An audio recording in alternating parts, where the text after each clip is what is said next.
Kami dari kelompok 2 berkas Mahkamah Konstitusi dengan nomor perkara 9/BU/Angka Romawi 22/2024 tentang pengujian pasal 62 ayat 2 Undang-Undang Kesehatan terhadap Undang-Undang Dasar Negara Republik Indonesia tahun 1945. Sebelum itu, izinkan saya perkenalkan diri. Saya Andi Agnes Altamiranda selaku panitera pada sidang kali ini. Dengan demikian, sidang perkara nomor 9/PUU/Angka Romawi 22/2024 akan dilaksanakan. Terima kasih. Sebelum sidang dimulai, saya selaku panitera akan membacakan peraturan Mahkamah Konstitusi nomor 19 tahun 2009 tentang tata tertib persidangan pasal 4 ayat 1 para pihak saksi, ahli, dan pengunjung sidang yang menghadiri sidang wajib mengenakan pakaian rapi dan sopan, sedangkan advokat harus menggunakan toga. Ayat 2. Anak di bawah umur 12 tahun dilarang menghadiri persidangan kecuali untuk kepentingan pemeriksaan persidangan saat atau mendapatkan izin khusus dari mahkamah. Pasal 5 ayat 1 pengunjung sidang wajib bersikap tertib dan sopan. Demikian mengenai tata tertib persidangan. Terima kasih. Hadirin dimohon berdiri. Yang mulia Majelis Hakim memasuki ruang persidangan.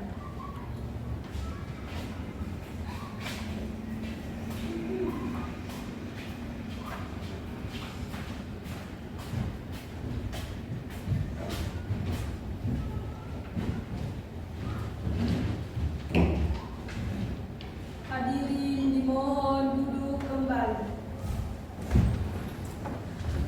Hari ini, Rabu 11 Desember 2024, diadakan persidangan dengan agenda pendahuluan, yaitu pemeriksaan permohonan pengujian pasal 65 ayat 2 Undang-Undang Kesehatan terhadap Undang-Undang Dasar Negara Republik Indonesia pasal 28H ayat 1 dan pasal 28I ayat 2 yang diajukan oleh pemohon beserta kuasanya. Selanjutnya saya serahkan kepada Yang Mulia Ketua Majelis Hakim untuk memulai persidangan. Baik, setelahnya saya persilakan untuk para pihak termohon untuk memperkenalkan dirinya. Baik, terima kasih Yang Mulia. Assalamualaikum warahmatullahi wabarakatuh. Selamat pagi dan salam sejahtera. Saya Siti Adimaindriati selaku kuasa hukum pemohon serta jajaran rekan kuasa hukum pemohon lainnya. Di samping saya ada Dian Oktaviani Burhanuddin dan juga ada Muhammad Akram Abdullah. Kami selaku kuasa hukum pemohon yang bernama Muhammad Al-Faruq dan Muhammad Akhir. Baik, berarti pemohon dan kuasa hukum hadir semua ya? Benar Yang Mulia. Baik, setelahnya saya persilakan untuk para pihak termohon untuk memperkenalkan dirinya. Terima kasih Yang Mulia. Perkenalkan, saya Muhammad Iksan Naim selaku kuasa hukum DPR. Baik, selanjutnya untuk pihak terkait, silakan memperkenalkan diri. Baik, izin Yang Mulia, perkenalkan nama saya Rita Cahyani, hadir hari ini atas nama pemerintah yang telah memberikan kuasanya kepada saya. Baiklah, terima kasih kepada para pihak, baik pemohon dan kuasa hukumnya, serta termohon dengan pihak terkait. Selanjutnya, apakah pemohon menghadirkan seorang ahli atau saksi? Benar Yang Mulia, kami menghadirkan ahli, tidak dengan saksi. Baiklah, kalau begitu, silakan ahli untuk memperkenalkan dirinya terlebih dahulu sebelum kita mulai. Baik Yang Mulia, perkenalkan nama saya Arif Rahmat selaku ahli hukum tata negara. Baik Yang Mulia, perkenalkan nama saya Putri Nur Ramadhani selaku ahli kesehatan dalam persidangan ini. Baik, terima kasih sudah hadir di persidangan ini. Jadi acara hari ini adalah untuk menyampaikan pokok-pokok perbaikan yang telah dilakukan oleh para pemohon. Untuk itu, tidak perlu disampaikan secara keseluruhan. Highlight-nya saja, dan itu pun hanya pada bagian-bagian perbaikan atau kelengkapan. Dipersilakan untuk saudara pemohon dalam hal ini diwakili oleh kuasa hukumnya. Terima kasih Yang Mulia atas kesempatan yang baik ini. Adapun ringkasan perbaikan yang para pemohon lakukan sebagai nasihat para Yang Mulia, khususnya khususnya akan membacakan terhadap nasihat Yang Mulia Mikail.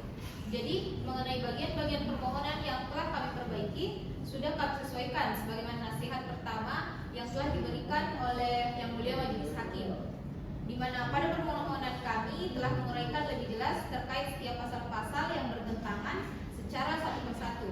Adapun pasal-pasal yang dimaksud ialah pasal 65 ayat 2 Undang-Undang Nomor 17 Tahun 2023 yang bertentangan dengan pasal 28H ayat 1 Undang-Undang Dasar Negara Republik Indonesia tahun 1945, kemudian pasal 65 ayat 2 Undang-Undang Nomor 17 tahun 2023 yang bertentangan dengan pasal 28I ayat 2 Undang-Undang Dasar Negara Republik Indonesia tahun 1945.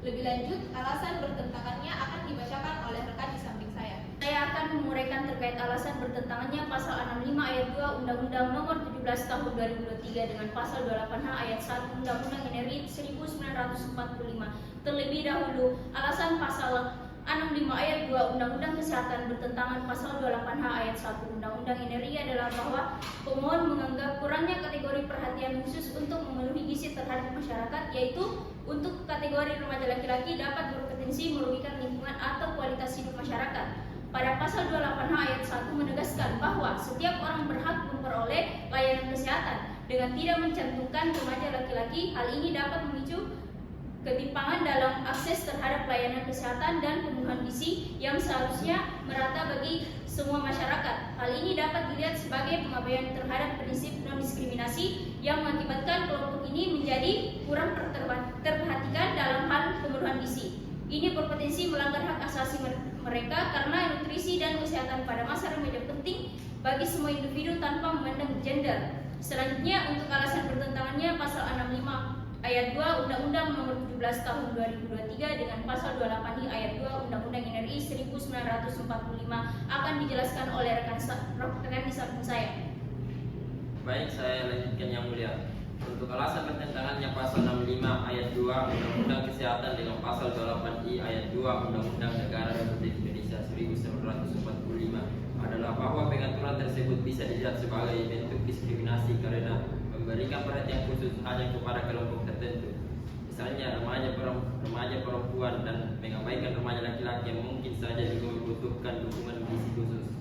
Pasal 28I ayat 1 ayat 2 menekankan bahwa tidak boleh ada perlakuan diskriminatif, yang berarti bahwa hak-hak kesehatan dan akses terhadap pemenuhan gizi harus diberikan kepada semua kelompok tanpa perbedaan. Dengan hanya memberikan perhatian khusus kepada satu kelompok, negara seolah mengabaikan hak remaja laki-laki untuk mendapatkan perhatian yang sama terhadap pemenuhan kebutuhan gizi yang penting untuk mendukung pertumbuhan dan perkembangan fisik mereka. Pengabaian ini dapat dianggap sebagai bentuk diskriminasi tidak langsung berdasarkan gender yang bertentangan dengan prinsip perlindungan hak asasi manusia yang diatur dalam Undang-Undang Negara Republik Indonesia 1945. Mungkin itu saja Yang Mulia. Baiklah, terima kasih untuk para pemohon untuk penjelasannya.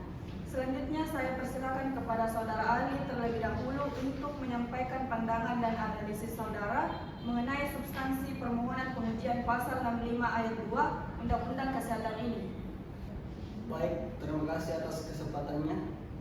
Izin Yang Mulia, sebagai seorang ahli hukum tata negara, saya berpendapat bahwa pengujian norma seperti pada pasal 65 ayat 2 Undang-Undang Kesehatan yang memberikan perhatian khusus pada kategori tertentu harus dianalisis berdasarkan prinsip-prinsip konstitusional, keadilan, dan relevansi kebijakan.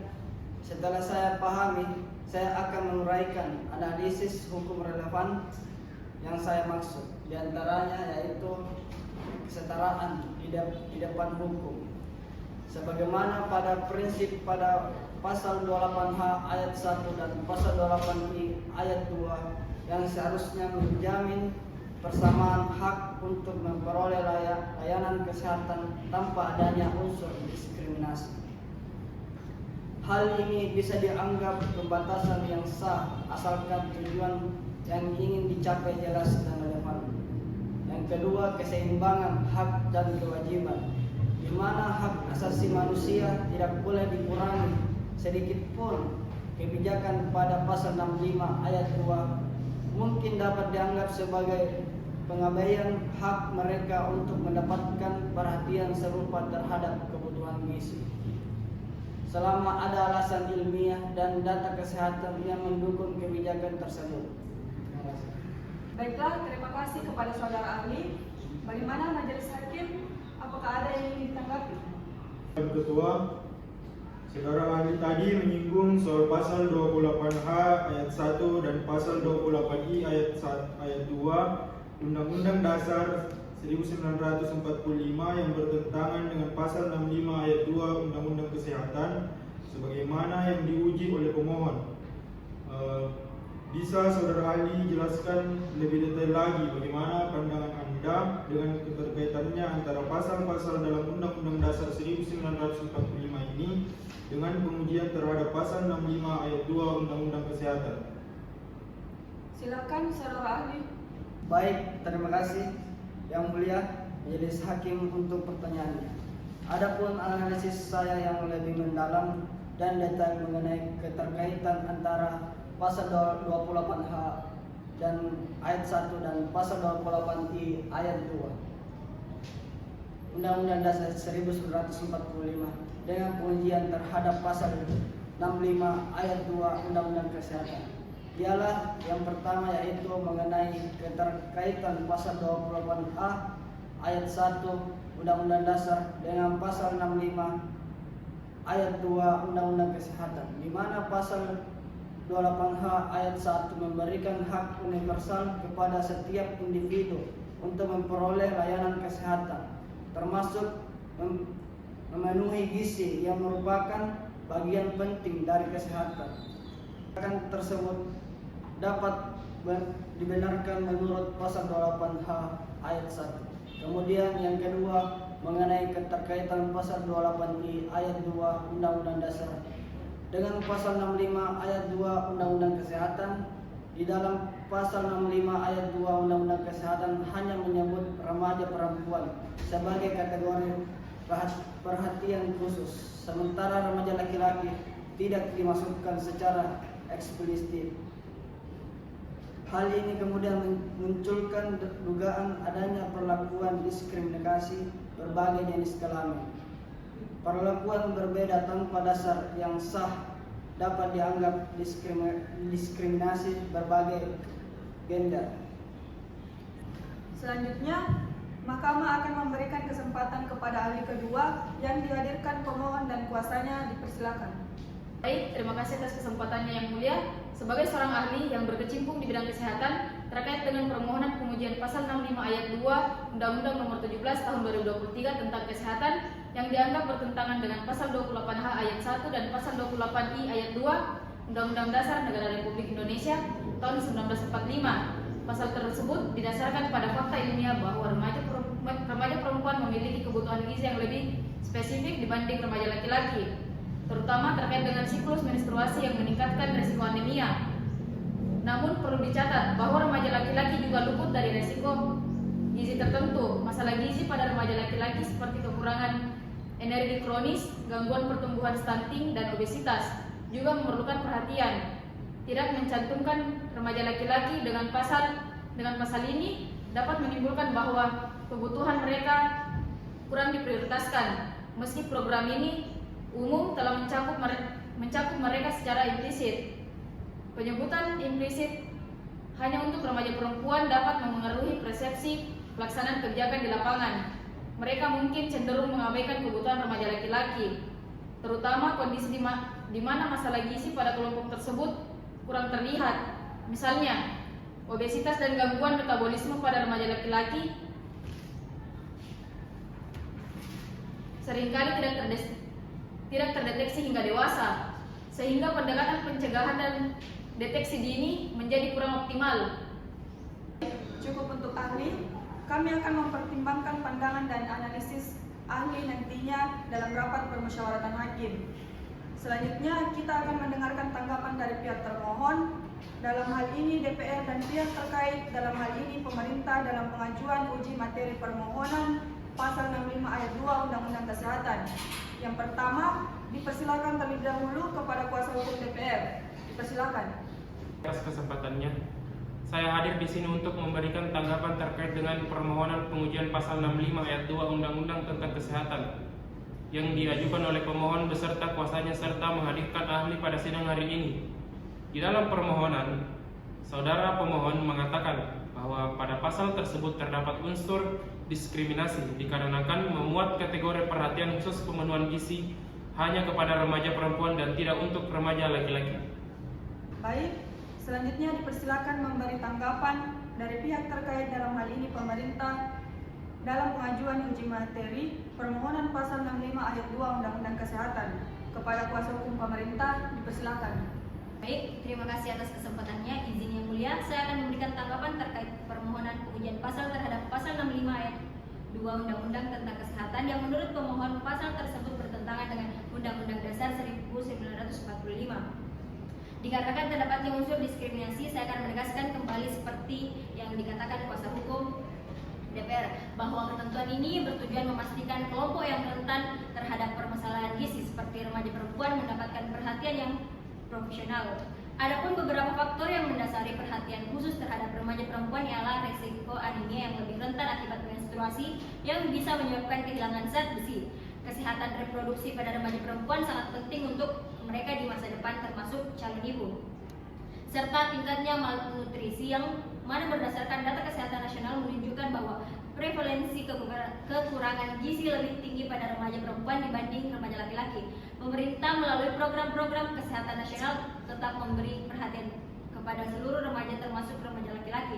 Misalnya, program pemberian tablet tambahan darah (TTD) diberikan kepada remaja perempuan untuk mencegah anemia, namun remaja laki-laki tetap mendapatkan perhatian dalam program pemenuhan gizi lainnya, seperti program edukasi gizi yang tentunya menjangkau semua kelompok remaja untuk meningkatkan kesadaran dan pentingnya pola makan sehat. Selain itu, tidak ada bukti konkret dari pemohon bahwa remaja laki-laki dirugikan secara langsung akibat perhatian khusus kepada remaja perempuan.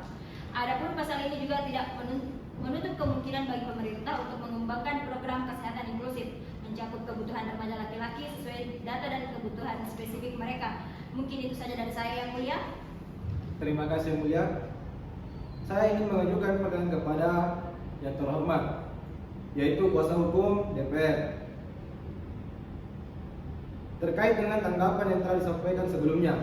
Pada dasarnya, baik DPR sama-sama mengakui bahwa adanya pasal 65 ayat 2 Undang-Undang Kesehatan mengenai perhatian khusus pemenuhan gizi bagi remaja perempuan bukan berarti mengesampingkan hak pemenuhan gizi bagi remaja laki-laki.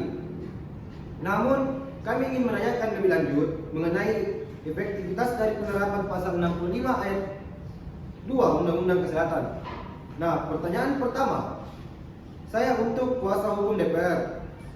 Mengingat pasal 65 ayat 2 tentang Undang-Undang Kesehatan mengenai kategori prioritas yaitu remaja perempuan dan tidak untuk remaja laki-laki, bagaimana DPR memastikan bahwa tindakan afirmasi positif dalam pasal 65 ayat 2 yang memberikan perhatian khusus kepada remaja perempuan tetap sejalan dengan prinsip keadilan substantif tanpa mengabaikan kelompok remaja laki-laki? Terima kasih atas pertanyaannya. Izin menjawab, yang mulia.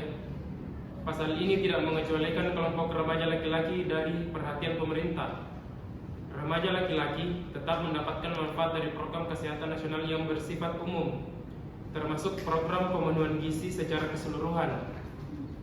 DPR mengawasi pemerintah dalam menjalankan program-program kesehatan yang mencakup semua kelompok remaja baik itu perempuan maupun laki-laki. Beberapa program kesehatan nasional seperti edukasi gizi, kampanye pola makan sehat, dan penyediaan suplemen gizi yang dirancang untuk menjangkau seluruh remaja, termasuk laki-laki. DPR juga akan memastikan bahwa program dan kebijakan afirmasi ini dievaluasi secara berkala untuk menyesuaikan dengan perubahan kebutuhan masyarakat. Jika data di masa depan menunjukkan bahwa remaja laki-laki memerlukan perhatian khusus, kebijakan ini dapat diadaptasi agar lebih inklusif tanpa kehilangan fokus pada kelompok rentan. Selanjutnya pada kuasa hukum pemohon, silakan, mungkin ada tanggapan, bantahan atau pertanyaan yang ingin diajukan. Mulia, saya juga ingin mengajukan pertanyaan kepada kuasa hukum pemerintah. Seperti yang dikatakan oleh kuasa hukum pemerintah tadi, yang menyatakan bahwa pemerintah akan mempertimbangkan penyusunan program afirmasi yang lebih fokus bagi remaja laki-laki jika ditemukan bukti ilmiah yang menunjukkan adanya masalah gizi spesifik yang memerlukan perhatian khusus. Namun, apakah pemerintah telah melakukan langkah proaktif untuk mengumpulkan data atau kajian ilmiah terkait kebutuhan gizi remaja laki-laki, mengingat pentingnya prinsip pencegahan dalam kebijakan kesehatan? Mengapa pemerintah menunggu bukti tersebut muncul sebelum memberikan perhatian afirmatif? Padahal masalah gizi seringkali bersifat laten dan membutuhkan pendekatan yang antisipatif. Selain itu, apakah pemerintah memiliki mekanisme yang terukur dan terencana untuk memastikan bahwa kebutuhan remaja laki-laki yang mungkin terabaikan saat ini dapat segera diakomodasi tanpa harus menunggu yang lebih serius muncul? Baik, terima kasih atas pertanyaannya. Yang Mulia, izin menjawab. Pemerintah menyampaikan bahwa kebijakan kesehatan nasional telah dirancang untuk mencakup seluruh kelompok masyarakat, termasuk remaja laki-laki, melalui pendekatan yang bersifat inklusif. Meskipun afirmasi khusus dalam pasal 65 ayat 2 Undang-Undang Kesehatan saat ini berfokus pada remaja perempuan berdasarkan data ilmiah yang menunjukkan kerentanan lebih tinggi. Pemerintah tetap berkomitmen untuk memantau kebutuhan gizi remaja laki-laki secara berkala. Adapun langkah proaktif untuk mengumpulkan data terkait kebutuhan gizi seluruh kelompok masyarakat termasuk remaja laki-laki telah menjadi bagian dari kebijakan kesehatan nasional. Pemerintah secara rutin melakukan survei dari kajian ilmiah seperti riset kesehatan dasar, Riskesdas, dan survei gizi untuk memantau kondisi kesehatan dan gizi masyarakat. Data ini menjadi landasan dalam menyusun kebijakan yang responsif dan berbasis bukti ilmiah. Prinsip pencegahan juga telah diintegrasikan dalam program kesehatan yang bersifat universal seperti kampanye kuliah kesehatan makan, edukasi gizi di sekolah, dan penyediaan suplemen gizi yang mencakup remaja laki-laki. Pemerintah menegaskan bahwa perhatian yang afirmatif diberikan berdasarkan tingkat kerentanan yang teridentifikasi secara objektif. Namun, apabila hasil kajian menunjukkan adanya kebutuhan spesifik remaja laki-laki yang belum diakomodasi secara optimal, pemerintah memiliki mekanisme untuk menyesuaikan kebijakan, termasuk menyusun program afirmasi yang lebih terfokus tanpa harus menunggu kondisi menjadi serius. Pendekatan ini bertujuan untuk memastikan bahwa setiap kelompok masyarakat mendapatkan perhatian yang sesuai dengan kebutuhan mereka, sejalan dengan prinsip keadilan substantif dan pencegahan dalam kebijakan kesehatan. Baik, terima kasih jawabannya untuk kuasa hukum DPR dan kuasa hukum pemerintah. Mungkin dari pihak kuasa hukum pemohon, ada yang ingin ditanggapi perihal jawaban yang telah diberikan? Baik, terima kasih atas kesempatannya yang mulia. Saya akan memberikan sedikit singgahan kepada jawaban yang diberikan tadi. Kuasa hukum pemohon menyampaikan bahwa meskipun baik DPR maupun pemerintah telah menjelaskan bahwa kebijakan kesehatan yang ada bersifat inklusif dan universal, pernyataan tersebut belum sepenuhnya menjawab kekhawatiran mengenai potensi pengabaian kelompok remaja laki-laki dalam pasal 65 ayat 2 Undang-Undang Kesehatan. Penyambutan eksplisit remaja perempuan dalam pasal 65 ayat 2 Undang-Undang Kesehatan. Baik, untuk saudara pemohon, mungkin ada yang ingin disampaikan. Terima kasih yang mulia. Mungkin sedikit dari saya sebagai pemohon berharap agar Mahkamah Konstitusi dapat memutus perkara ini dengan mempertimbangkan prinsip keadilan substantif dan non-diskriminasi sebagaimana diamanatkan oleh Undang-Undang Dasar 1945. Pemohon meminta agar pasal 65 ayat 2 Undang-Undang Kesehatan diperbaiki untuk mencakup terminologi yang lebih inklusif seperti remaja dengan kebutuhan gizi khusus, sehingga kebijakan ini tidak hanya memberikan afirmasi kepada remaja perempuan, tetapi juga membuka ruang perhatian yang setara bagi kelompok remaja laki-laki yang mungkin memiliki kebutuhan serupa. Dengan formulasi yang lebih inklusif, pemohon meyakini bahwa kebijakan afirmasi positif dapat tetap berjalan efektif tanpa mengesampingkan kelompok lainnya. Izin yang mulia, sedikitnya harapan saya sebagai pemohon untuk keputusan dalam persidangan ini ialah agar Mahkamah Konstitusi dapat memberikan pandangan yang progresif dalam memastikan bahwa kebijakan kesehatan nasional bersifat adaptif terhadap kebutuhan semua kelompok masyarakat, termasuk kelompok yang selama ini mungkin terabaikan. Keputusan yang diambil diharapkan dapat menjadi landasan bagi pemerintah untuk merumuskan kebijakan yang lebih komprehensif, preventif, dan inklusif, sehingga seluruh remaja Indonesia, laki-laki maupun perempuan, mendapatkan perlindungan dan pemenuhan hak kesehatan yang setara sesuai dengan tujuan konstitusional bangsa. Kepada para pihak masing-masing menyampaikan kesimpulan terakhir, mulai dari pemohon melalui kuasanya. Yang Mulia Majelis Hakim Konstitusi Republik Indonesia, kami selaku kuasa hukum pemohon menyampaikan kesimpulan akhir terkait permohonan pengujian material Pasal 65 ayat 2 Undang-Undang Kesehatan terhadap Pasal 28H ayat 1 dan 28I ayat 2 Undang-Undang Dasar Republik Indonesia tahun 1945. Sebelumnya, kami ingin mengucapkan terima kasih kepada Majelis Hakim yang telah memberikan kesempatan kepada kami untuk mengajukan permohonan ini dan menyampaikan argumen yang kami anggap sangat penting. Kami menegaskan bahwa permohonan uji materi terhadap Pasal 65 ayat 2 Undang-Undang Kesehatan didasarkan pada pentingnya menjunjung tinggi prinsip keadilan substantif dan non-diskriminasi yang dijamin oleh Pasal 28H ayat 1 dan 28I ayat 2 Undang-Undang Dasar 1945. Pemohon menilai bahwa penyebutan eksplisit hanya kepada remaja perempuan dalam pasal tersebut tanpa adanya perhatian serupa terhadap remaja laki-laki dapat menimbulkan potensi diskriminasi secara tersirat meskipun tidak disengaja. Hal ini bertentangan dengan semangat perlindungan hak asasi manusia yang seharusnya memastikan semua kelompok masyarakat mendapatkan perhatian yang setara. Selanjutnya, pemohon menilai bahwa meskipun pemerintah mengklaim memiliki program kesehatan yang bersifat inklusif dan universal, tidak adanya afirmasi eksplisit bagi remaja laki-laki pada Pasal 65 ayat 2 berpotensi menciptakan kesenjangan persepsi di masyarakat. Hal ini dikhawatirkan dapat mempengaruhi implementasi kebijakan di tingkat lapangan, di mana kelompok tertentu dapat terabaikan karena tidak disebutkan secara langsung dalam undang-undang. Lebih jauh, pemohon menolak argumen bahwa penggunaan istilah yang lebih inklusif seperti remaja dengan kebutuhan gizi khusus akan mengaburkan fokus afirmasi terhadap remaja perempuan. Sebaliknya, formulasi semacam itu akan memperkuat kebijakan dengan memastikan bahwa semua kelompok rentan mendapatkan perhatian sesuai dengan kebutuhan mereka tanpa mengurangi urgensi perlindungan terhadap remaja perempuan yang memang lebih rentan. Akhirnya, pemohon berharap Mahkamah Konstitusi memutus perkara ini dengan pandangan yang progresif dan berorientasi pada keadilan untuk semua pihak.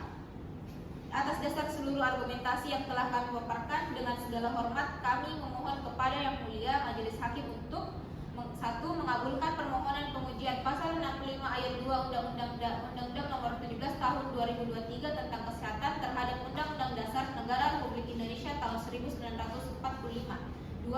Menyatakan pada Pasal 65 ayat 2 bertentangan Undang-Undang Nomor 17 Tahun 2023 tentang Kesehatan bertentangan dengan Pasal 28H ayat 1 dan Pasal 28I ayat 2 Undang-Undang Dasar 1945. 3. Menyatakan Pasal 65 ayat 2 Undang-Undang Nomor 17 Tahun 2023 tentang Kesehatan tidak mempunyai kekuatan hukum mengikat dengan segala akibat hukumnya. 4. Memerintahkan pemerintah dan DPR untuk menambah cakupan tafsiran kategori perhatian khusus terhadap hal pemenuhan gizi yaitu untuk remaja laki-laki. 5. Atau apabila para majelis hakim Mahkamah Konstitusi berpendapat dan menganggap Pasal 65 Undang-Undang Nomor 17 Tahun 2023 tentang Kesehatan tetap mempunyai kekuatan hukum mengikat dan berlaku, mohon agar Yang Mulia para majelis hakim Mahkamah Konstitusi dapat memberikan tafsir konstitusional terhadap norma yang terkandung di dalamnya demi mencegah dampak kerugian yang sedang dan akan dialami pemohon dan kawan-kawan. 6. Memerintahkan memuat putusan ini di dalam Berita Negara Republik Indonesia sebagaimana mestinya. Kami meyakini putusan yang adil dari majelis hakim akan memberikan kepastian hukum yang lebih baik bagi semua pihak. Atas perhatian dan pertimbangan yang mulia, kami ucapkan terima kasih. Dari pihak pemerintah, dipersilakan. Yang terhormat majelis hakim yang kami hormati, kami mengucapkan terima kasih atas kesempatan yang diberikan kepada kami untuk menyampaikan kesimpulan akhir terkait permohonan uji material Pasal 65 ayat 2 Undang-Undang tentang Kesehatan terhadap Pasal 28H ayat 1 dan Pasal 28I ayat 2. Pemerintah menegaskan bahwa Pasal 65 ayat 2 Undang-Undang Kesehatan telah dirumuskan berdasarkan landasan ilmiah dan kebutuhan objektif, di mana remaja perempuan menjadi kelompok yang lebih rentan terhadap masalah gizi. Penyebutan yang eksplisit remaja perempuan dalam pasal tersebut adalah bentuk afirmasi positif yang bertujuan untuk mengatasi kesenjangan tunjangan kesehatan. Langkah ini sejalan dengan prinsip keadilan substantif sebagaimana diatur pasal 28H ayat 1 Undang-Undang Dasar 1945, sekaligus mendukung upaya negara dalam memenuhi hak atas kesehatan bagi kelompok yang rentan. Sebagai penutup, pemerintah Mahkamah Konstitusi untuk menolak permohonan pemohon karena pasal 65 ayat 2 Undang-Undang Kesehatan telah sesuai dengan amanat Undang-Undang Dasar 1945 dan prinsip keadilan substantif. Pemerintah menegaskan bahwa kebijakan afirmasi positif ini adalah langkah strategis untuk mengatasi masalah kesehatan masyarakat yang mendesak tanpa mengurangi perhatian terhadap kelompok lain yang juga membutuhkan perlindungan. Pemerintah berharap Mahkamah memberikan keputusan yang mendukung pelaksanaan kebijakan kesehatan nasional yang berbasis bukti, responsif, dan berorientasi pada pemenuhan hak kesehatan seluruh masyarakat Indonesia. Namun demikian, apabila Mahkamah berpendapat lain, kami mohon putusan yang seadil-adilnya. Demikian kesimpulan akhir ini kami sampaikan atas perhatian yang mulia Majelis Hakim Ketua dan Majelis Hakim Konstitusi. Kami mengucapkan terima kasih. Hormat kami kuasa hukum pemerintah. Baik, untuk kuasa hukum DPR dipersilakan. Ketua Majelis Hakim serta para hakim konstitusi yang saya hormati, izinkan saya untuk menyampaikan kesimpulan akhir dalam perkara permohonan pengujian material terhadap pasal 65 ayat 2 Undang-Undang tentang Kesehatan yang menyangkut ketentuan pasal 28H ayat 1 dan pasal 28I ayat 2 Undang-Undang Dasar Negara Republik Indonesia tahun 1945.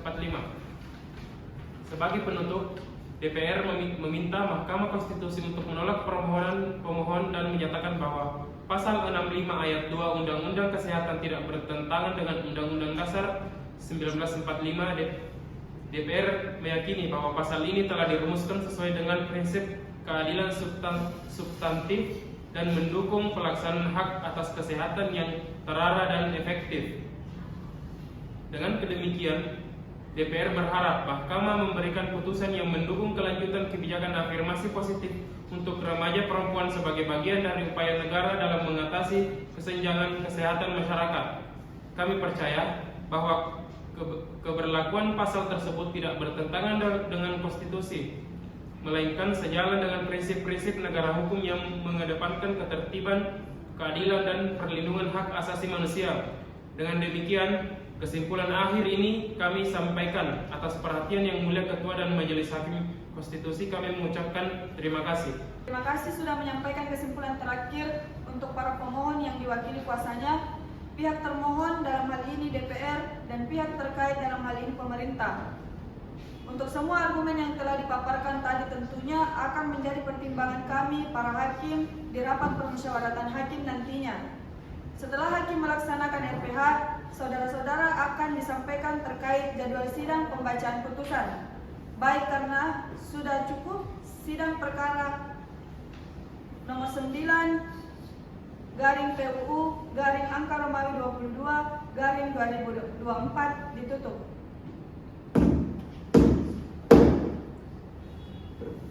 Sidang permohonan pengujian pasal ini telah selesai. Terima kasih kepada Yang Mulia Hakim, pemohon dan kuasa hukum serta semua pihak yang hadir atas perhatian dan kerjasamanya. Saya ucapkan terima kasih. Majelis Hakim meninggalkan ruang sidang. Hadirin dimohon berdiri.